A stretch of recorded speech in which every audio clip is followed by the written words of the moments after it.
Þorbergsson. Albert skorar. Albert Gunnarsson hefur skorað. Ragnar Bergesen og skoðamark. Glæsilega gert. Óskar Rafn á móti Bjarna. Og Bjarni með góða sendingu fyrir og það aftur Ingólfsson.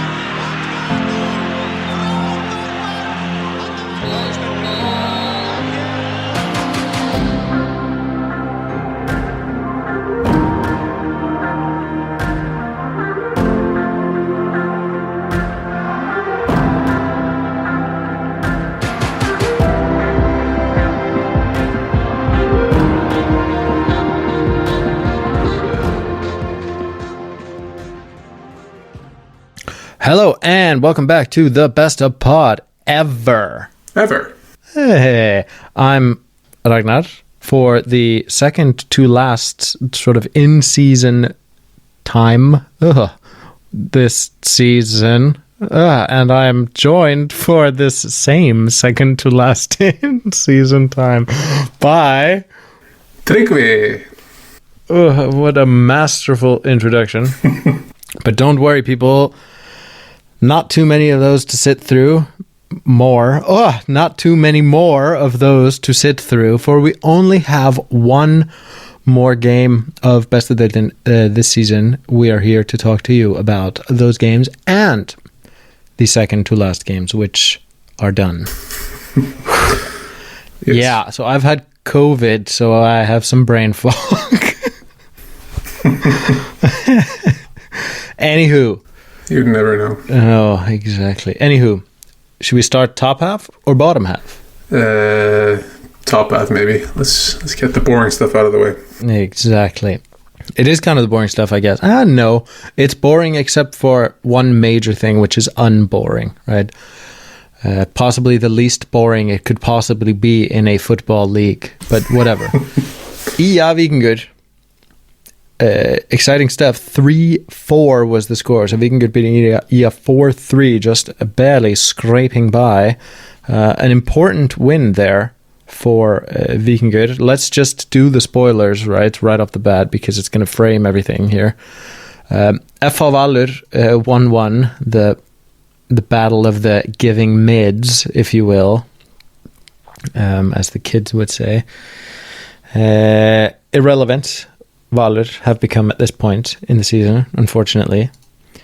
And then Breiðablik 2, Stjarnan 1. So Víkingur winning and Breiðablik winning means that going into the final game of the season, Víkingur on 59 points with a goal difference of plus 38. Breiðablik on 59 points with a goal difference of 29. So a solid AF lead there in the goal difference side of things. Will it come down to goal difference? No, it will not.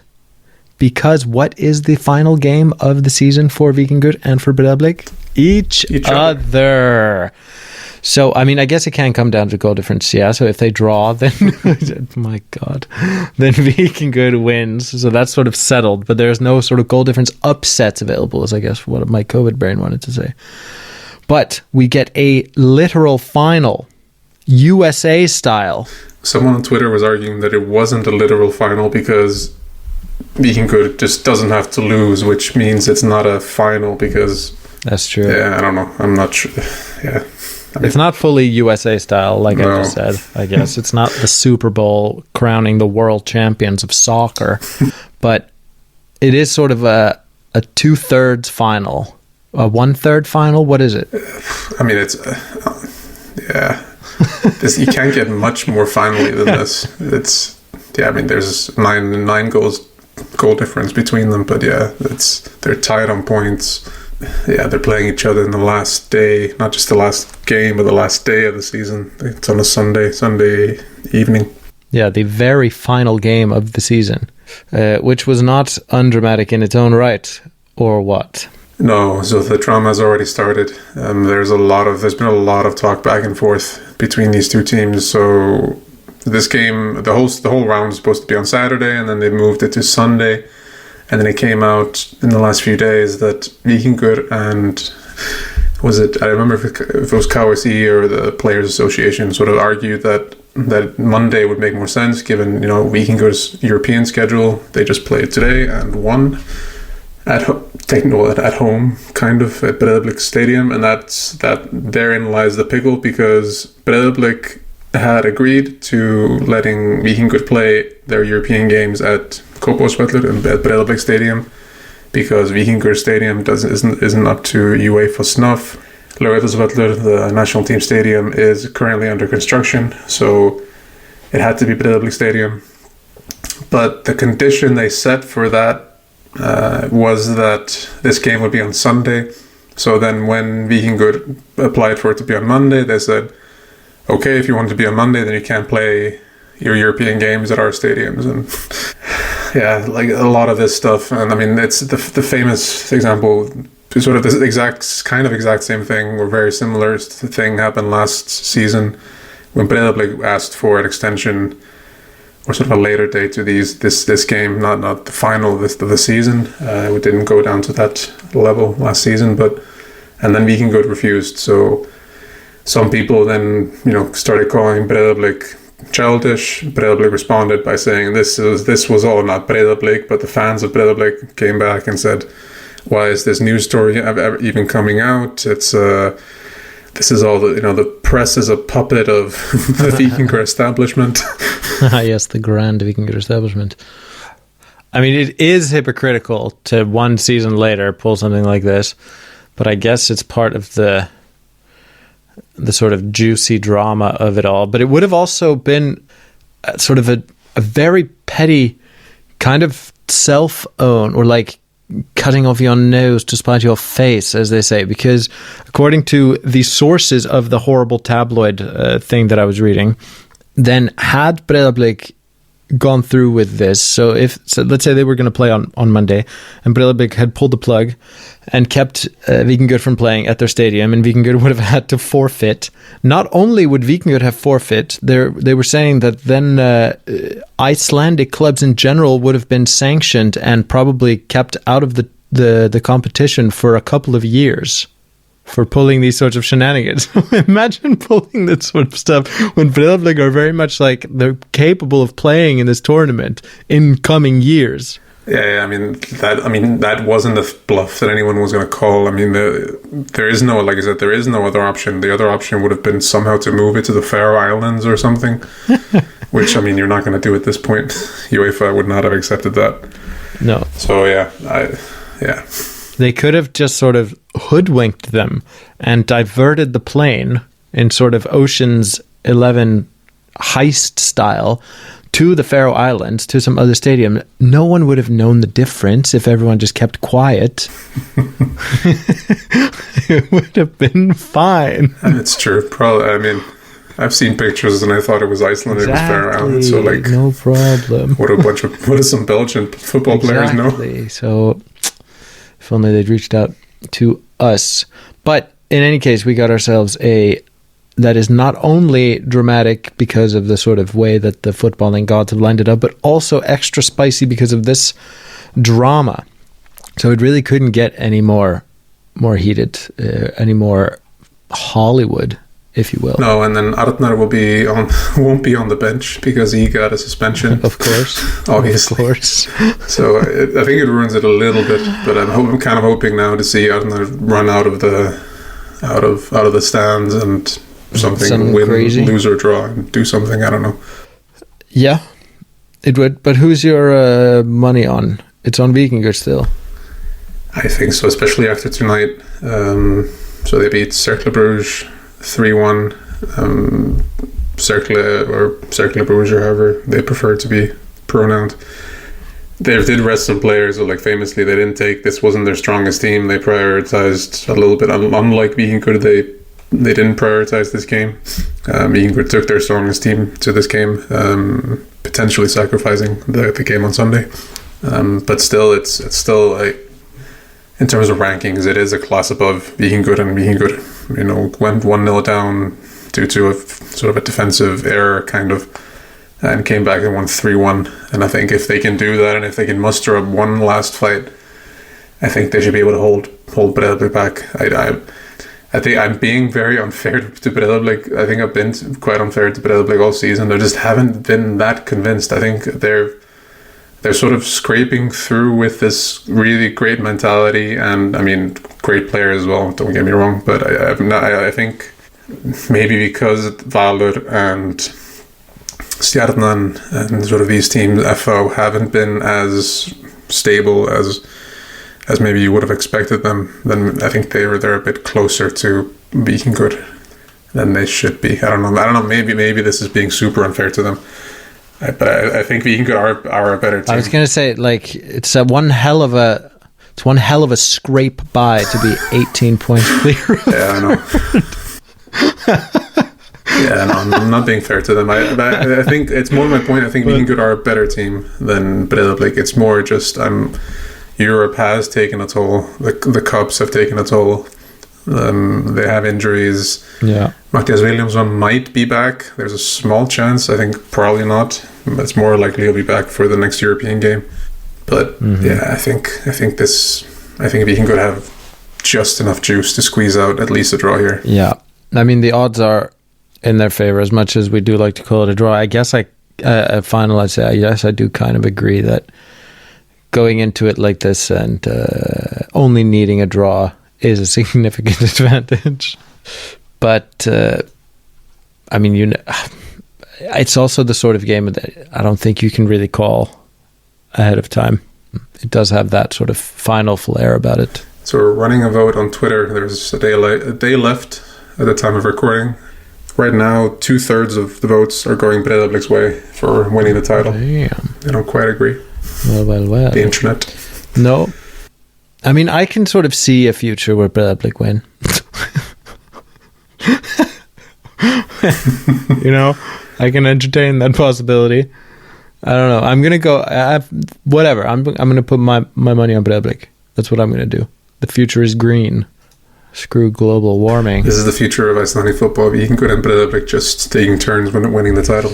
I mean, sort of. And Valur being really grumpy in third place that they haven't won despite all their money. Sorry, Valur. We haven't been very nice to Valur this season, but to be fair, they haven't been very nice to themselves. No. I mean, yeah, I don't know. We can do a review of them after the season's ended, especially depending on how the European race. I think Valur have to really Valur this up if they're not going to get into Europe. Like, Stjarnan still have a chance, but they have to lose to IA. Like, Valur have to lose to IA, and Stjarnan has to beat FO. It can happen, but yeah, that would be quite the climb down. Yeah, agreed.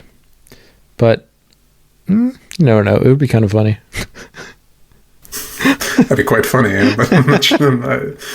I think we'll take stock at that point. And then I think we'll know. There's been a lot of talk lately that this Rúnar Kristins to Valur rumor just won't die. There's been talk that it might even be announced next weekend or this weekend. So I think next week we'll see if Tuva is still at the helm. This is just so unacceptable for a man of his generation. Let's set aside the current state of affairs, but a man of his generation to go from KR to Fram and then to Valur. It's unacceptable. Yeah, football has changed, mate. The game's gone. The game is unironically gone. If this is happening in Joe Biden's America, this is insane. Let's hope it's just a rumor. Yeah. It's coming from people that sort of like to hear themselves talk. So let's see if it has any validity. Yeah, some of these colleagues of ours. Oh Lord. Moving on to the bottom half. Speaking of people like Rúnar Kristins, not going so great there. I guess we can start with the dramatic loss for Fram to Háká 2 Fram 1. Moment of the match, perhaps Rúnar Kristins' fake handshake, including sort of hairstyling antics. It's like a classic, like a cartoonish fake handshake. It was amazing. It was like that Chelsea kid boy who was probably Mason Mount or something. I don't know. It's one of those. Yeah. I don't know. Maybe that kid is now famous and 30 years old. I have no idea, but he's retiring currently. Yeah. But yeah, it's that thing that everyone's seen, that Chelsea sort of ball boy or whatever coming on doing it to Gerrard. I think it's exactly that. It was insane. What a beautiful thing to have done. Oh, it was so petty, but so like, you have to, if you haven't seen it, you have to see this. It's incredible. Yeah, we have it on our Twitter. It's the best. And that was facial expression and everything. Oh. It wasn't the only thing then. From I think it was Thorri or someone, the from player flicked the cap off the Hauka manager and walked away. Yeah, just knocked it off. Oh, I love that. It's great. And then some other coach gets all upset about it and pushes him and stuff. God, that's the best way to work someone up, is to take their hat off. It's great. I'm a huge fan. But yeah, I mean, it all started. So this whole thing all started when. So it was 1-1 in. I think it was already extra time. Yeah, I'm pretty sure it was already extra time at that point. Hauka not looking good. I mean, they kind of needed a win here. Mm-hmm. Fram plays the ball out because Guðmundur Magnússon was injured or was cramping. They play the ball out and then they expect the ball back, but Hauka refused to give the ball back. Play on, and then not that much more longer after that, and then well into overtime, like beyond the allocated overtime, Hauka scored the winner, and the hilarity ensued, as they say. As they do say. God, that is unsporting, but I guess you can see where they're coming from. They are very much in threat, like they're in danger of relegation here. But unsporting, for sure. I think it's. I mean, it's not. It doesn't look good. I mean, the most famous example up until now for this sort of stuff was Bjarni Guðjónsson when he was playing at KR. I think maybe I'm misremembering who he was playing for, but I think it was KR against IA. Yeah, I'm pretty sure. Yeah, and this thing happened. He was supposed to play. Sort of IA kicked it out. KR got it back. Got the throw in. And he was kicking it back to the IA goalkeeper, and he mishit it and scored. And the IA players just attacked him and were like furious. But then KR let them score and like at the kickoff. So that's always been the sort of most famous example. But yeah, I mean, if this keeps Hauka up, I know it wasn't it wasn't exactly like that, but it was. I mean, if they given Fram the ball, they likely wouldn't have equalized, I think. Or sorry, won the game. At least not with this specific goal. Perhaps they would have scored a different goal, but unacceptable, realistically. But they might not stay up because even though Vestri lost, they lost 2-1 to KA. Spoiler alert. But Vestri are equal on points to them, but with a much better goal difference. Very much exactly the same scenario as Víkingur and Breiðablik. I mean, kind of, because one team will win this battle and the other one will be relegated. So this is the more exciting permutation of that. What was my point? Yeah, so Hauka they're in danger of relegation, but not sort of entirely necessary, because if Vestri beat Fylkir, who they're playing now on Saturday, right? Then Hauka are down, unless some 12-goal swing happens. I mean, they're playing KR, so you never know. They are playing KR, so Hauka is just going to win, like 13-0 or something.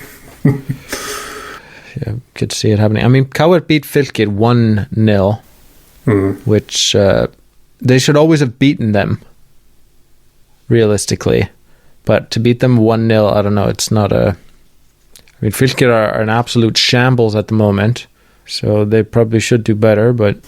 I think it's always hard when these sort of games where, like, realistically, KR, I don't remember if they were completely safe before. I mean, mathematically safe before the game or not.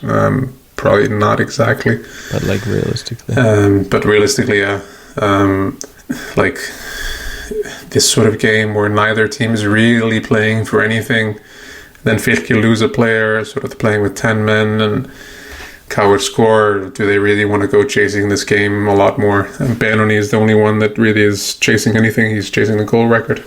Yeah. So it's very hard to predict how this game against Hauka will go. If Coward will just sort of show up and be on the beach, or if they want to try to send them down, or try to really give one last show for their fans after a terrible season, and try to absolutely demolish Hauka. It's really hard to say what sort of Coward team will show up, but 3 wins in a row. It's been a while since we said that for Coward. I mean, has it happened this season? I really don't think so, no. It's pretty unlikely. Seems almost impossible, in fact. Yeah, they have 8 wins, so yeah, I don't think so. Yeah, exactly. So for them to have strung together 3, that seems unlikely. Fair. Speaking of Fylkir, though, Fylkir are going to Ísafjörður to play Vestri. And I say that Hauka are unlikely to stay up because Vestri are playing at home against Fylkir. I mean, they haven't been great at home, to be fair, Vestri. They're playing Fylkir, and Fylkir are just like, they're just sending some weird squad. They don't have their coach. They have 3 men out on suspension and 2 out on injury. So that's 5 players and a coach. Oh yeah, and sorry, they're also missing Ragnar Bragi because of the birth of his child. Yeah. So not the greatest. So yeah, I'm gonna probably predict Vestri that one, but you also never know. This is the sort of game that Fylkir would win for some reason. Yeah, exactly. They would just show up for no reason, and Vestri just are in their heads, and they maybe Fylkir score an early goal, and then they start to panic, and they hear that Hauka is leading 8-0 against Coward. Yeah, no, this is a very dangerous game for Vestri. They just need to go ahead and keep going, not look back, not think about Hauka, just beat Fylkir, and then come again next year. But yeah, it's gonna be exciting. So we get all this on Saturday. So we get the relegation battle and the European battle on Saturday before we move on to the title humdinger on Sunday. Yeah, so a big all weekend. Be there or be square, as they say. I guess transfer rumors are a thing to talk about at this point. The biggest one being Jón Daði, perhaps coming to back to Bestadeildin, or coming to Bestadeildin rather. Coming from Bolton, apparently not super excited about coming back when his contract expired at Bolton, or so they say. But now there's also talk that he might be going to Wrexham. Yeah, I think people are sort of drawing parallels between him and Samuel Kauri, who signed for Stjarnan a few weeks ago, whose contract expired last summer, and then hasn't signed with anyone since then, just like Jón Daði. So maybe people are thinking he's getting a bit, maybe not desperate, but maybe considering his options now. And Stjarnan are a team that are being linked with a lot of players because they're losing quite a few big names after this weekend. They're losing. They've confirmed Daniel Laxdal, Hilmar Árni, and Þórarinn Ingi are all leaving Stjarnan. So they will need some. They will need, and they've already said that they will look to replace those players, not just in terms of talent, but in terms of experience. So Jón Daði is an obvious name to link to them there. But is he ready to come home? We'll see. He mainly seems to be drawn to Iceland because of his family, apparently. I guess he's been training with Kauer. Yeah. Could be something. Yeah. I don't think Kauer need more players. No, I don't think so. But swap out Benoni, who will probably be leaving for another young talent in Jonta. I don't know. We'll see. In other news, Ómar Björn Stefáns to go to IA from Fylkir. Contract expired. Jumping ship, one might say. Yeah, it'll be interesting to follow him in Skyen. Sort of always looked pretty good in a pretty bad Fylkir team. So let's see what he can do in a better team, with better teammates. Yeah, absolutely. And then, like we were talking about about KR, whether they need new players. That's also partially because Robert Elís has joined KR, so that's another player coming in there. Mm-hmm. Yeah, very young player from IR. Yeah, youth international, was being chased by a lot of teams. So a big coup for KR. But where will he play? When will he play? That's questions for next season. Exactly. But not who will he play, because KR are safe. Oh God. Valur talking to Christopher Ingi from Breiðablik. Yeah, I think we'll learn a lot more about Valur. Like I said, after the season, we need to know who the coach is. I think Valur have been linked to a lot of players, especially these players that KR have been getting. And I do kind of think, I mean, a lot of them have mentioned Óskarab as being a big draw for them. But I also think it's the other way around for Valur. Like, nobody really knows who's going to be in charge of Valur next season, because there's so much talk that Tuva is not going to be there. Yeah. So it's hard especially for a young player to move to a team like that when you have no idea who's going to be there. Are you going to be competing with Gylfi? Is Gylfi retiring? Like some stories are coming out now. Yeah, I agree there. I don't think the time is right to make any calls about what Valur will or won't do, because I don't think they know themselves. Yeah, I mean, more things at Valur.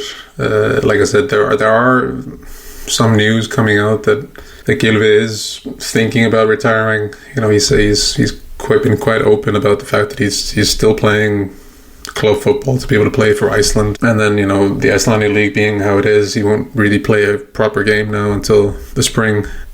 He's had a lot of injuries, 35. There's been some talk that he's going to leave. But a player that is leaving, Birkir Már, he is confirmed that he's leaving. He's been a lot of will he, won't he for the last few years for the 40-year-old man. I think he's 40 now. But he just keeps going. The wind, as they call him in Iceland. Mm-hmm. A really fantastic career. I mean, he's not retiring. He's just playing he says he's playing his last real game. He's not going to be in Iceland next summer because his family's moved to Sweden, so he might play some semi-pro or amateur football in Sweden next. I'm sure he'll end up in Hammarby or something, so he'll end up in Allsvenskan in like 2 years somehow. It's going to be a blow for Valur, of course. And then there are going to be some other people leaving. We talked about Stjarnan, Arnór Smáradóttir is now confirmed, or as much confirmed as you can, that this was, the manager Jón Þór said this was his last home game last Saturday against Víkingur. So the 36-year-old has played his last game for IA. I would assume that means that's his last game in football. I really doubt he's going somewhere else. And then another player leaving the league is not retiring, but leaving the league is Kristinn Jaló, the KR goalkeeper. The Hallgrímur has confirmed that he's moving abroad. So it's a name that didn't feature much this season, but has sort of been on and off the goalkeeper for KR the last few seasons, but just lost his place this season. And probably the last we'll see of him in Iceland, at least for a while. And then there's some managerial stuff going on. We talked, I think, last week, was it, about IBVF? How it was all very unclear what was or was not going to happen there. But Þorlákur Árnason has now been hired and has been confirmed, etc., as the new coach of IBVF on a 3-year contract.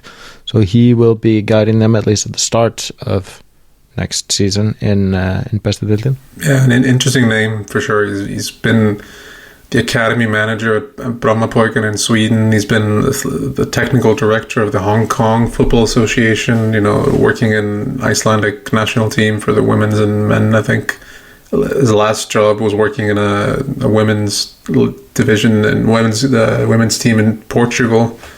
Before that, he was in Thor in the first division in the men's game in here in Iceland. Very interesting career, very educated sort of coach that has a very good reputation. So this is a sort of his most high-profile job in Iceland for a few years. So let's see how he does. And then I guess the other sort of interesting piece of news there is Árni Guðna at Fylkir. So someone was willing to drink from this poisoned chalice. Yeah, a lot of drama there because him and his co-manager at ER had just signed a new deal, and then just like days after that, he signs a deal with a 2-year deal or a 3-year deal with Fylkir. He's done a really good job. Done a really good job at ER, but he said afterwards, he doesn't want to compare the sizes of the clubs, but I think really sort of very much reading into what he was saying, Fylkir are a more sort of resource-heavy club than ER, especially at the moment, so there is a bigger chance that he can take them up, straight back up, while ER, while they had a really good season, maybe this, there is a chance that was a bit of a one-hit wonder for them. And then maybe quickly, there's been 2 assistant shake-ups in the league. 2 players that also leaving the pitch. Arnór Sveinn at Breiðablik will become the assistant at Breiðablik. And Theodor Elmar will be the assistant at KR as well. Two players stepping from the pitch onto the assistant role, which is becoming more and more common. Sölvi did that at Víkingur. And it'll be interesting to see how they do, especially with these two very big characters, Óskar Hrafn and Dóa Halldór at Breiðablik and KR. Very interesting to see how they do. Very much so indeed. And then I guess finally in the sort of news, a wrap-up of everything is Viðar Örn, a 6-month ban from FIFA because of some contractual stuff with CSKA Sofia. Yeah, it's a great headline. Apparently, it's not as crazy as the headline suggests. He's come out afterwards and says, it's just a small fee, but apparently he owes CSKA. So we have to be clear that it's so we don't get the Bulgarian fans on our back. I think it's technically not the CSKA of old. It's like they're called CSKA 1948. Yeah, exactly. I think it's something a bit like Steaua Bucharest in Romania, where it's sort of a new club or semi-attached club. I don't remember exactly how it is, but yeah, just to get everything right. So he left them, and because he joined another team, he has to pay some sort of bonus or something to CSKA that he hasn't done, and he says he just wasn't aware of it, and it's not a big deal. It's not a huge sum that he'll just sort of take care of it. He'd missed this payment thing with FIFA, but yeah, it's a big headline. Viðar Örn suspended from football for 6 months. Yeah, it seems to be mostly a clerical error on his side. But yeah, it'll be interesting to see if he shows up again at KR next season. KR have been have been keeping the cards to their chest about him, whether they want to sign him back on a new deal. I'm sure he's quite expensive, and although he's come alive in the last few weeks, that's a lot of runway that he needed to get going for a very expensive player. So we'll see if this is the last we'll see of him in Bessadeldin for now. Yeah, I mean, if he's just gonna not stay, then according to what he said about having given up a whole bunch of money, leaving CSKA and signing for another club in Europe's top division or whatever, it seems like a pretty poor business decision. So maybe he'll stay, if only for that sort of, in for a penny, in for a pound type thing, but I don't know. Or in for a pound already, might as well. Yeah, maybe he can get the big contract somewhere else to pay for this fee. But so I guess all that remains is the players of the round, our 3 stars. I guess we have to give one to Þorsteinn Aron at HK for the sort of shenanigans of scoring that winner and all the chaos that ensued. It's a star sort of in the sense that Time gives their sort of person of the year. You don't have to be a good person. You just have to have been a noteworthy person. Yeah, and this is his second or third time that I think it's third time or something that he scored like a winner, the sort of late winner for HK. So a player that I felt spent the whole first half of the season suspended. I felt like he kept getting red cards, even though it's not true. But in my head, he got like 1,000 red cards in the beginning of the season. But he's made up for all that with a bunch of winning goals, and he did it again today, or last weekend. Yeah, definitely not today. The second one, Höskuldur Gunnlaugsson for Breiðablik, captain, fantastic. Scored the winner, another winner goal scorer. I thought it was, when I was watching that game, when Breiðablik scored the first goal, the commentator, said, "Who else but Viktor Örn Margeirsson?" And I just sort of thought, like, this guy, that was his second or third goal of the season. It's just like, it's almost anyone else than Viktor Örn Margeirsson. And I just felt like it would have been perfect for the winner, because who else than Höskuldur Gunnlaugsson, who's just been, I think, Breiðablik's best player this season. I think he's fantastic. I think they would be so much worse without him. He might not score like 1,000 goals, but he's always there when they need him either at the back or at the front, and very well deserved. Who else but Höskuldur Gunnlaugsson? Exactly.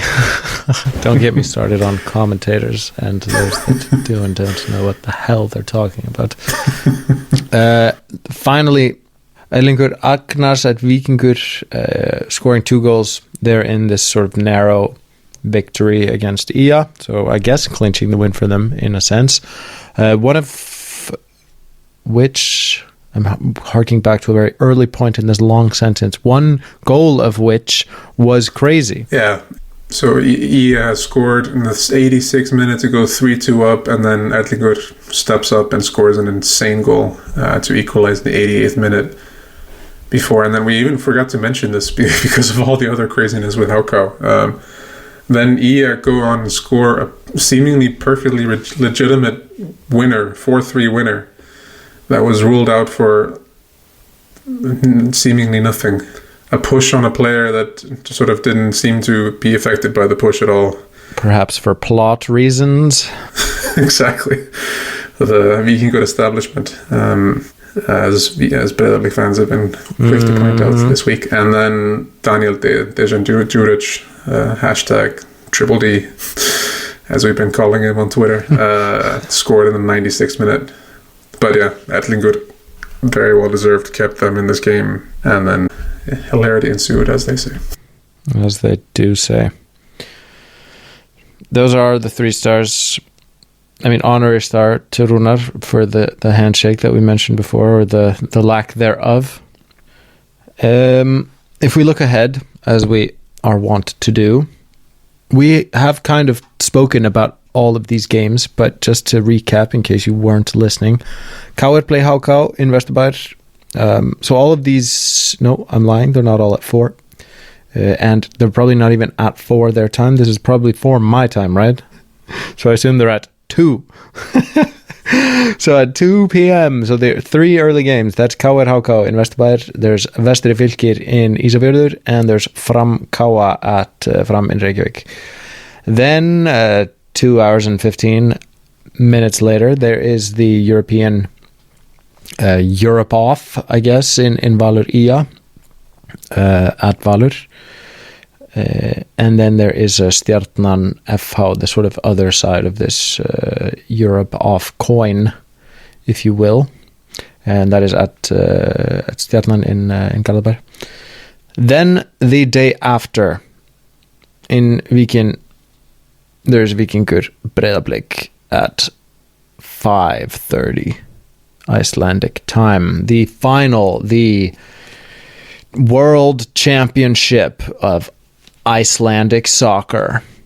Víkingur Vikings and the Breiðablik Broadswords. So it all comes down to this: one shot, one opportunity. Yeah, no, it is huge. It's gonna be, and it's just great that it's these 2 teams. Of course, it would have been big, if it was Valur Breiðablik or something. But the history between these 2 teams in the last few years just makes this so much juicier. And I cannot wait to watch this game. Yeah, it's gonna be good. So don't forget to watch that, and then we will be back after that to discuss all the drama, to sing the praises of the victors, to hopefully confirm that I will be able to go to Vestri KR in Ísafjörður next year, or next season, also next year, etc. Until then, just keep footing and keep balling. Ooh, that's a good one. All right, bye-bye.